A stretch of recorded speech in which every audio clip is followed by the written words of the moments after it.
I think maybe I have the superpower of persuasion and bringing people together. So she was like actually complimenting me for doing the work that we're doing now, and how I go about doing that so quick and getting everyone so quickly involved and everything. I don't know how to say that, but maybe it's not a word, but more a sentence of I enjoy working as a team and bringing everyone together, bring everyone on a journey, and I know who to go to.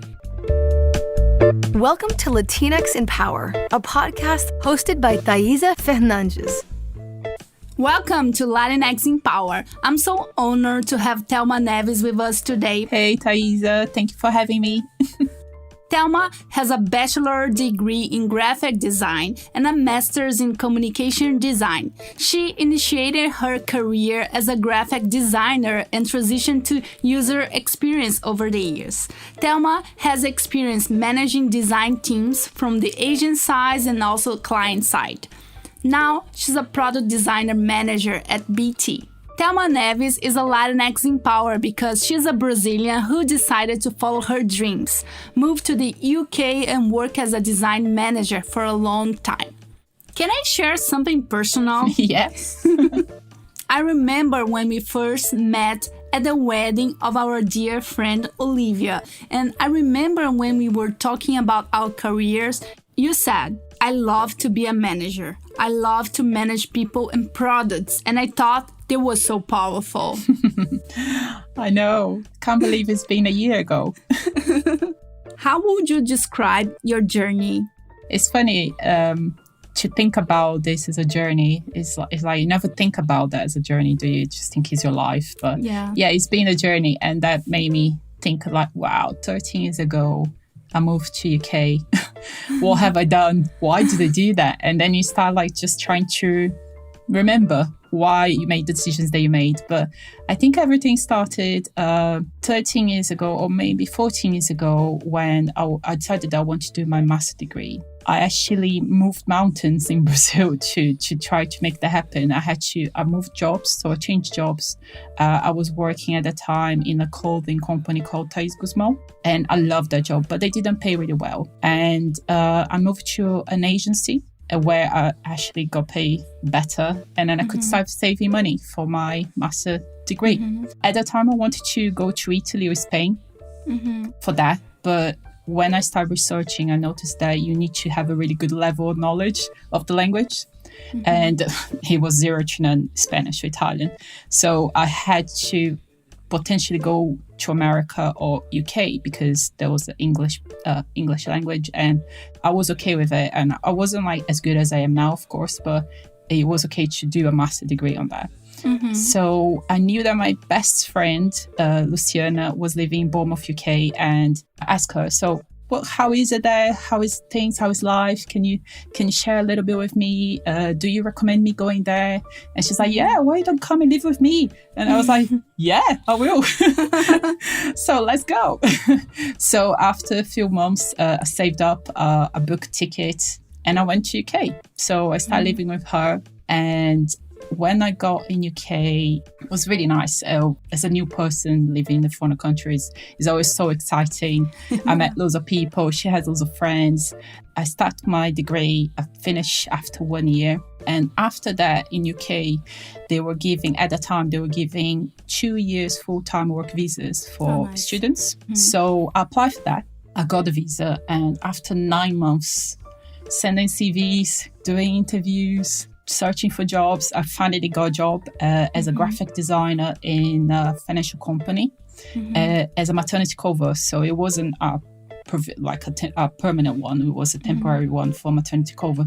And that was really exciting because it was my first job, and I was like, I can't believe it. I really impressed them. It was really exciting. So that was really fun. And it was my first job in UK, so it taught me a lot. It taught me a lot about how to communicate with stakeholders. It taught me a lot how to do presentations, how to do storytelling. I gained confidence with that, and how to lead projects. So that was really, really, really good for me. It built my confidence, my knowledge on methods and tools in the industry. Also helped me to get where I am today. So I think that was almost like a foundation base for me to learn how it is here, because of course you know everything in Brazil when you have that knowledge, but when you're in a different country, different culture, different ways of doing things. You almost like need to relearn everything as like it's quite funny, interesting, isn't it? Yeah, exactly. It's interesting because there's like the language part that plays a huge part, but there's also the culture, the different products and the way of like doing things. It's also exciting, isn't it? It is like a scary thing, but exciting. You kind of like want to go for it. You want to learn more and you want to do more. And all the time you've done something, you want to just like another step and another step. So it was really, really good for me. So today I work as a product design manager for BT.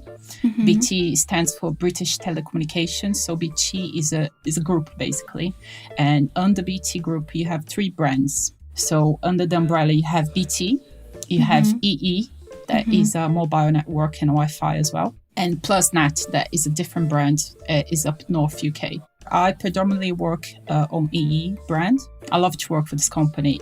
I think if I see how I got here, it kind of like makes completely sense because I always wanted to work for a company where put the customers first, put the customer at the heart of everything that we do. And they are doing something completely different. They were restructuring at the time. Before I even applied for the job, I found out that they were restructuring at the time. And they pointed out 2 new roles, MD for digital and a design director for a company that has so much heritage, so much like old culture as like different ways of working.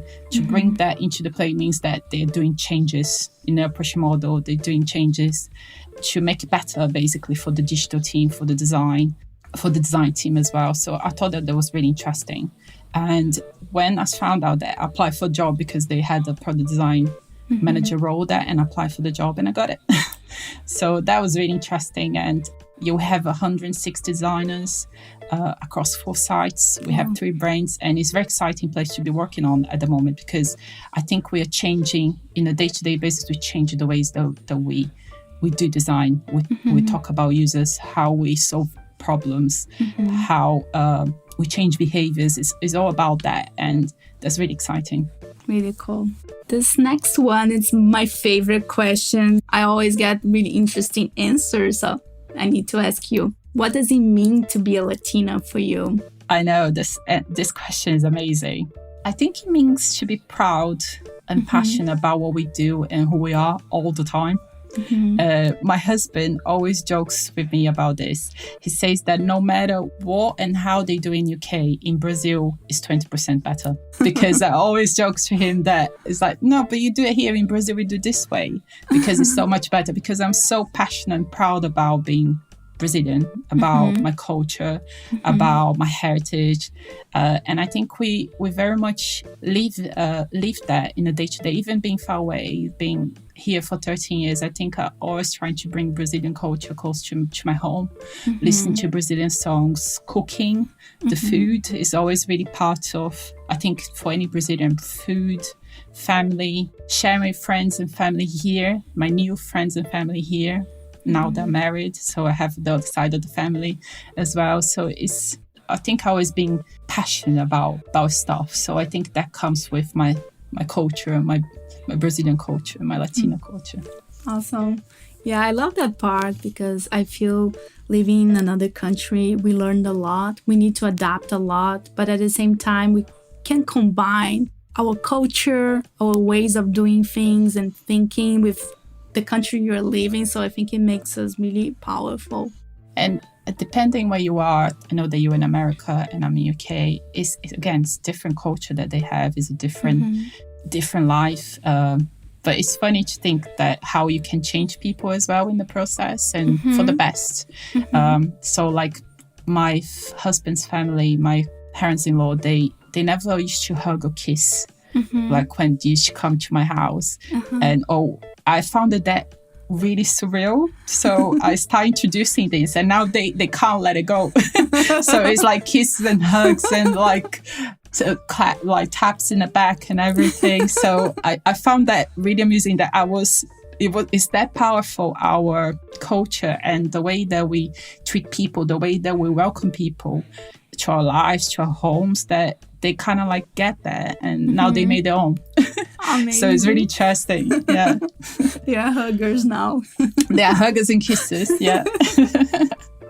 And what is your best tip for making the world a better place? That one is hard. I think there is so much we can do. I think that there's something that you can do yourself. There's something that you can do at work. I think if you go like into the work side of it, there is a lot of conversations about climate change. There's a lot about the reduction of carbon emissions. And especially now where I'm working, we are thinking about that. We're thinking about the future. We think about how actually that reflects to our products, how that reflects to our services. We sell mobiles, we sell devices, we sell Wi-Fi connections, we sell all those things, how that's going to be reflecting in 10, 20, 30 years' time. So that's that part of it. But I think as an individual, I always try to do my best. And now I think even more so with these conversations, like with thinking about clothing, like buy less clothes, for example. You know how much water is wasted to produce like one piece of fabric or one piece of like trousers and T-shirts. There is a lot of conversation about your eating behavior, like eating less meat. I know that you are vegan, and like now I'm buying books to help me to think about new recipes, to actually think about, I don't eat meat, so why do I eat meat? You know what I mean? It kind of like question yourself. Here in UK, we're very good in recycling.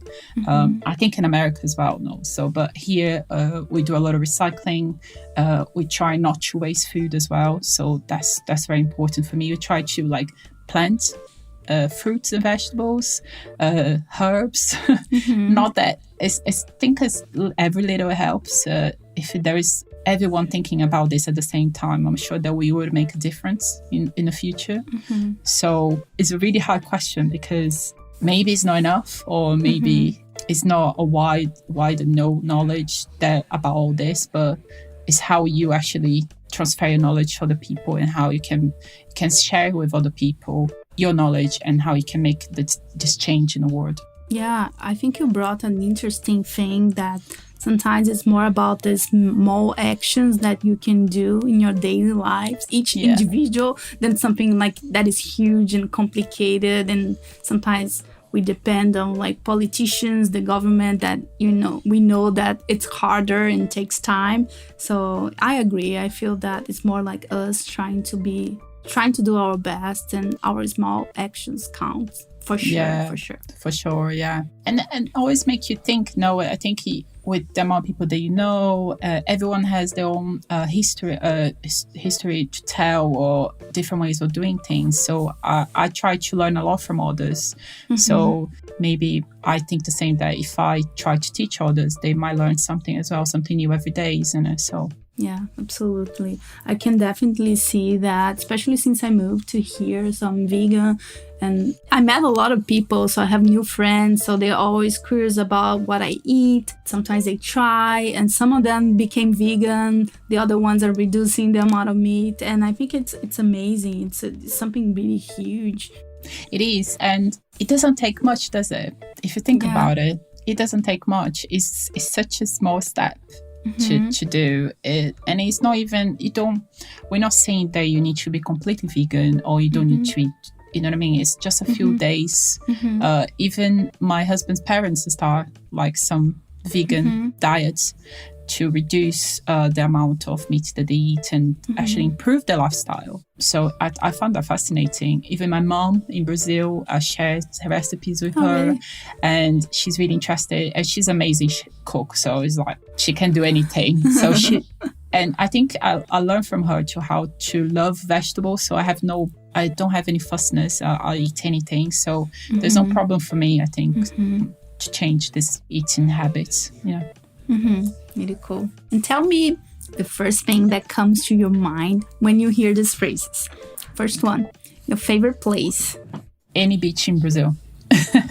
Cool. Any beach in Brazil with a nice sun, a nice cocktail, or a gin and tonic, anything like that. I would be happy. I think I miss a lot that here. I miss the heat. I miss the nice warm water. And I think something amazing that happens in Brazil, if you go to any beach, you can have anything, right? You can have cocktails, you can eat, you can do whatever you want.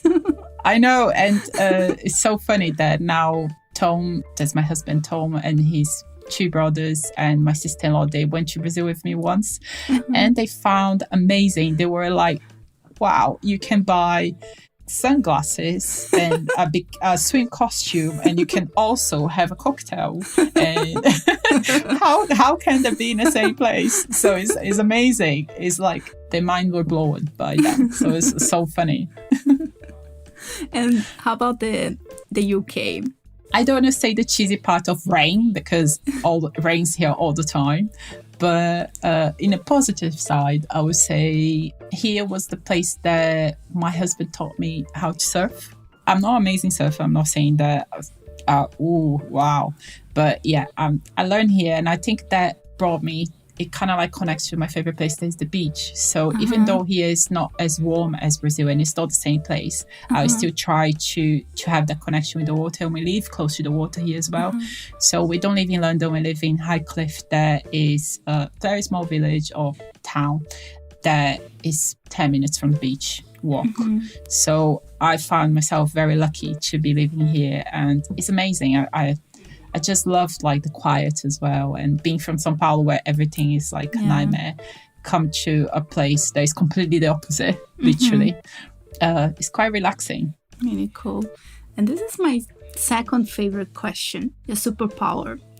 I was in a meeting today and I got a comment from one of the heads of product, and she said, Thelma, you have this power of bringing people together and getting help. Everyone wants to help you.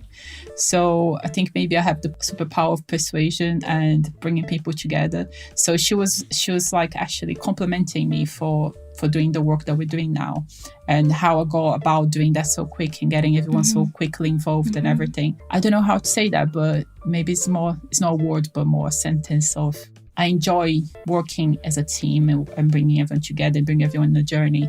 And I know who to go to for what I need as well. So I don't waste time or people's effort or anything. So, and communication as well, I think, yeah. And a surprise. 2020. I don't know if that counts as a good surprise. Yeah. But definitely was a surprise. And talking more about your career, what do you wish you had known when you started your career? I think the thing that I wanted to tell myself, if I could go back in time, is it's okay to fail. I think when I was younger, I had this perception that I had to be perfect and the work should be outstanding. And now that I'm a manager and I'm coaching other designers in the industry, I think it's important to create a safe environment culture where we can be honest when things go wrong as well as right, celebrate learnings and have less expectations coming top down. Of course, stakeholders have a big part in our life, so in our work. So it's how we control that. I think it's quite important for me to almost like stop the noise coming to them and let them do the work that they're meant to be doing, do the research, learn from users, learn the behaviors, test and learn. As a design team, we are driven by user needs, and all that we do is based on evidence. We trust each other. We have the freedom to try, fail, and keep learning in all that we do. So at work, we have this UCD process that we create internally called Build, Measure, Learn, BML. So essentially, it's to learn fast and continuous improvement. So I think that's so important as a designer, that you have the freedom to be able to fail and learn from the things that didn't go right. And it's not even a fail, is it? It's just that you're trying. You never know until you actually test, until you make a life for customers, until you get evidence, you get data, it's so much that it drives that performance for that particular team that you're making live. So I think it's really important as a designer that you need to understand that you need to let yourself go, otherwise almost like impact in your work. You always care, or you're not that creative because you always care of failing. So I think definitely it's important to teach that to others, and it would be good to know that in the beginning. Yeah, for sure. And I think I have been thinking about that a lot lately, especially, and I feel it's so powerful. I right now I'm saying that I'm a perfectionist in recovery because I don't want to be a perfectionist anymore. And actually, I want to fail, and I want to fail fast, and I want to improve. And I think it's so powerful having this mindset.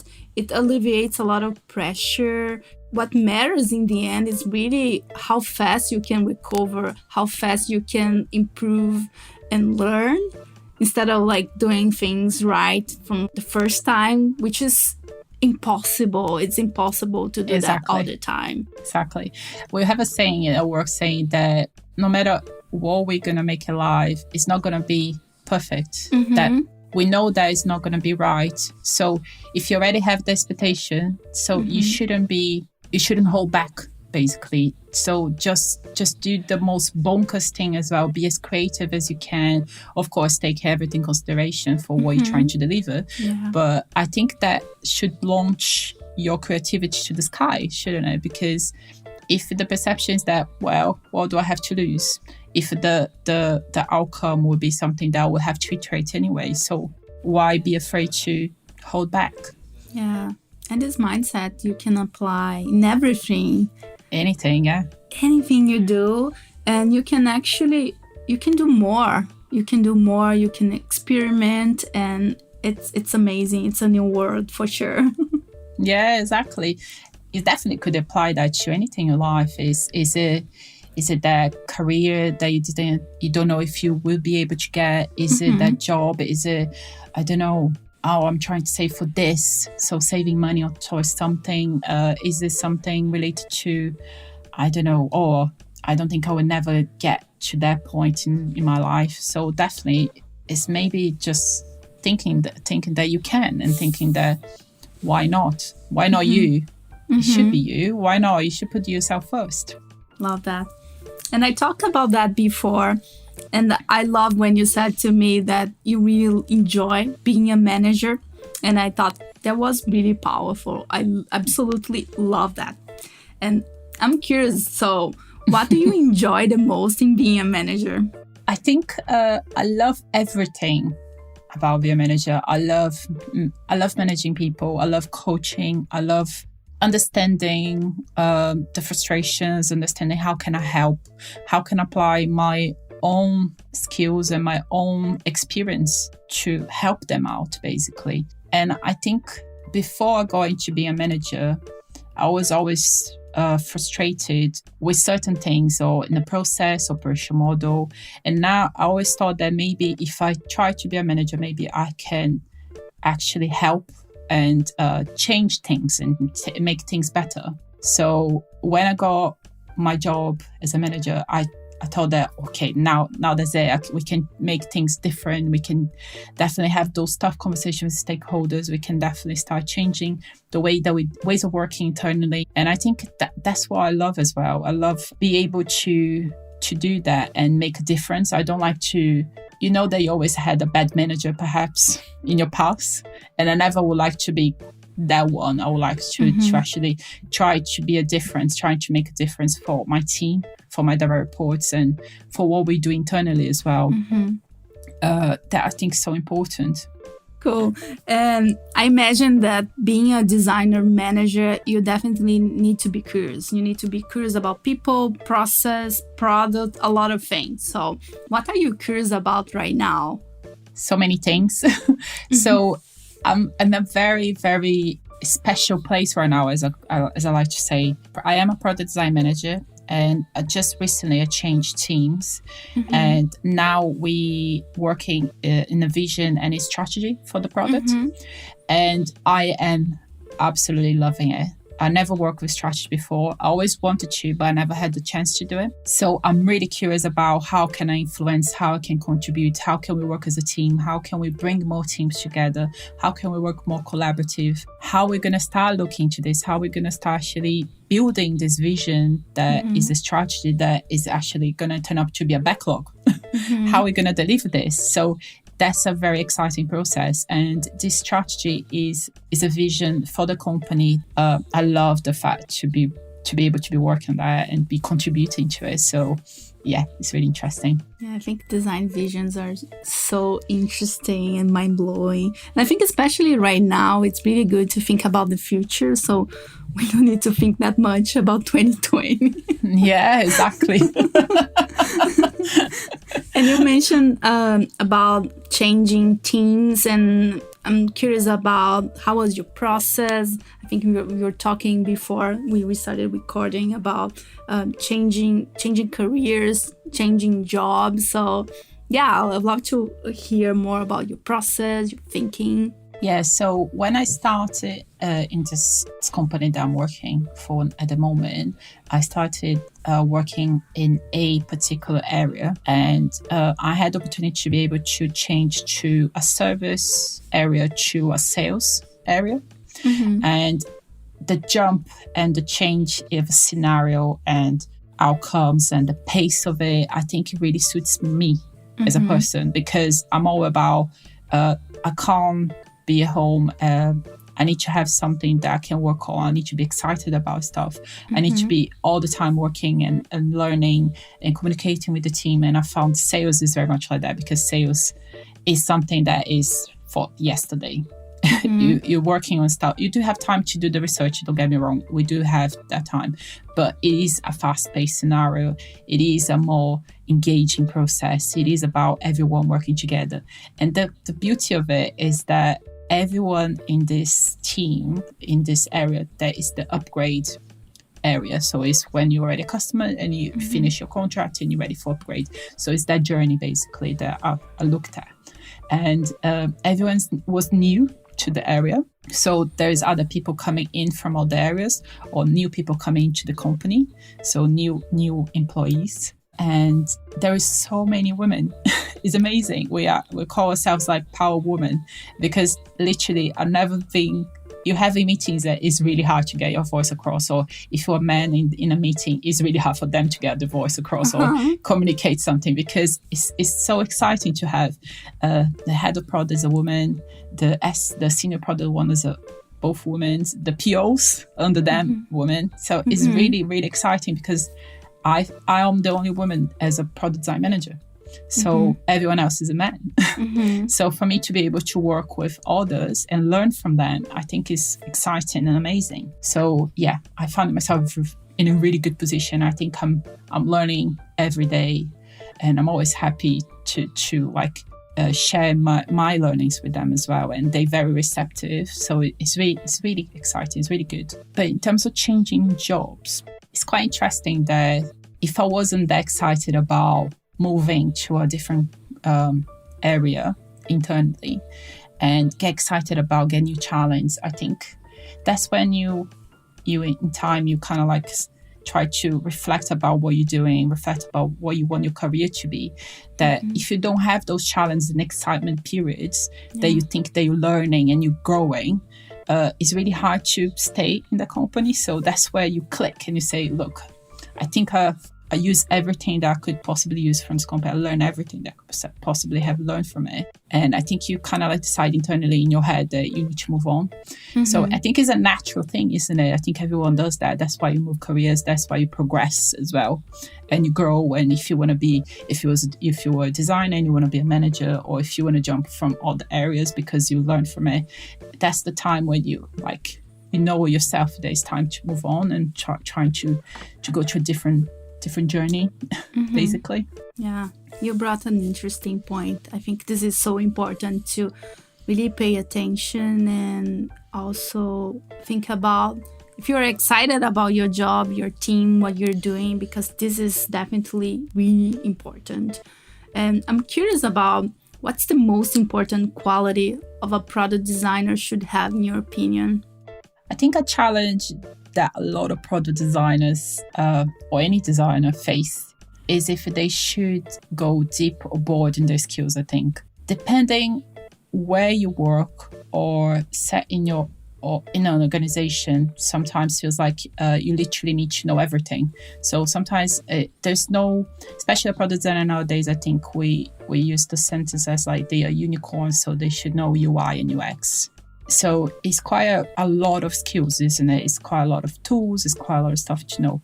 But there is so much information out there that it's very easy to get overwhelmed. Yes. I think it's important to focus your time on things that really matters and what make you a better designer for the long run.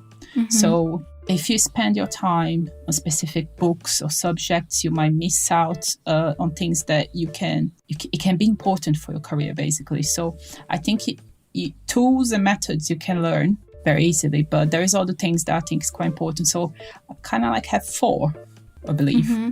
So one is communication. Yes. If you are able to get a message across in a fast and appealing way, it makes all the difference. We interact with co-workers, with users, with employees, and of course with stakeholders, clients during a project. So being a great communicator is key to actually get things done. A good example is storytelling, isn't it? So if you can do that, I think that's a skill that you're going to have for life. Another one, I think, is facilitation. So not only workshops, but also being able to handle and use group dynamics to get a team to achieve the best outcome in a little time as possible. So if you can do that together with the communication, you're already like amazing. So it's great to have certain skills that could help you bring the synergy, because when you're a part of a team, you need to have that synergy. You need to create that dialogue. You need to be honest with each other. You're dependable with each other, basically, aren't you? I think that kind of brings me to my third one, that is empathizing. So it's not really a surprise, is it? You need to be empathetic. You need to be able to learn or to listen to others. So especially as a designer, you need to listen to users. This is your nature, isn't it? Is what our job is about. So learning to see and understand the world from someone else's perspective and be able to connect with them is a skill that provides great results in the end.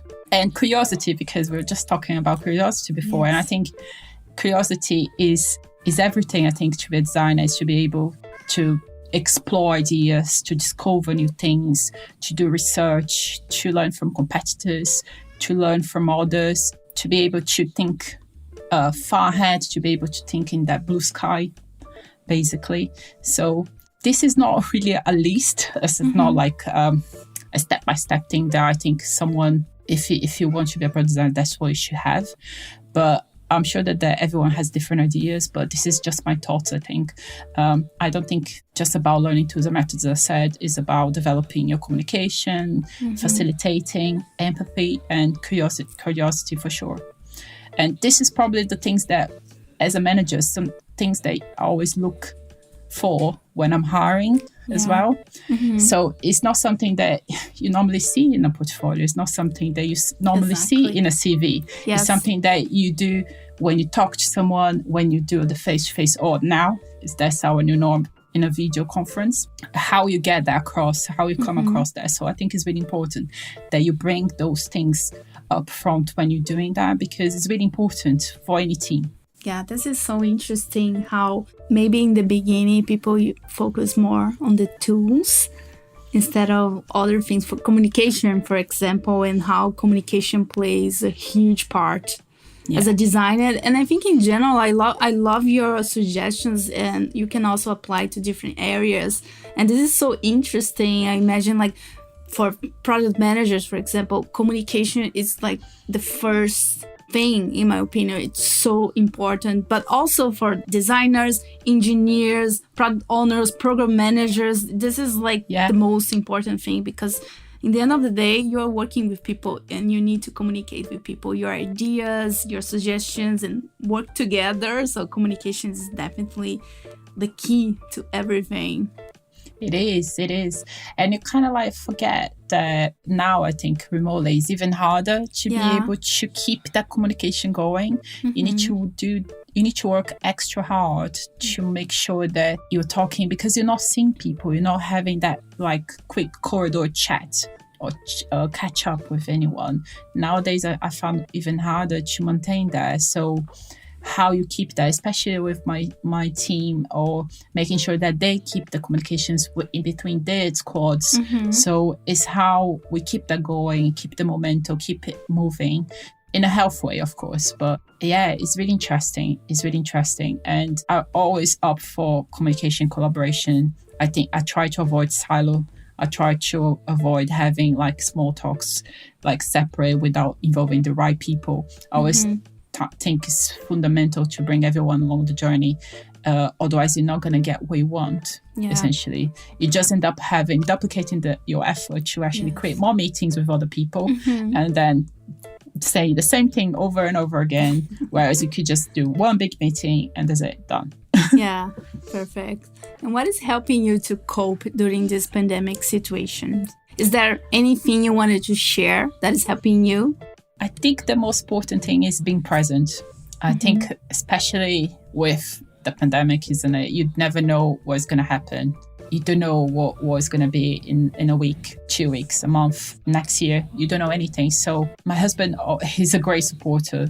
Also my friends and family. But he always says that we will cross that bridge when we get there. So there's no point thinking about the future if you can't control it and you don't know what's going to happen. So I love that saying, we will cross the bridge when we get there, because that's exactly that, isn't it? There's no point of thinking about that now. So yeah, this is just my perspective of how I'm feeling now, because I don't want to worry about things. I don't want to know if it's going to happen, if it's not going to happen. I think it's so important and key for us to live the right now and be present. Yeah. I love that. I really like that. And I think it's an interesting and amazing way to finish our podcast. And it's definitely, let's think about the present, what we are living right now, because I think we all learned that this year. We can't control the future. And sometimes that's no point about like thinking that much. What matters is that let's build a better future and now. Yes, exactly. There is no tomorrow, or there is tomorrow, but who cares? It's like, let's live it now. Oh, amazing. Thank you so much, Thelma. I had a lot of fun. I learned a lot. Thank you so much for your time. Oh, thank you for having me, Thaisa. Yeah, I hope I came across okay. Yeah, that was amazing. That was really cool. That's it for today. Thanks for listening, and I hope you enjoyed it. We'll have more interviews with amazing Latinx every first Tuesday of the month. Check our website, latinxempower.com, to hear more. Don't forget to share comments and feedback, always with kindness. See you soon.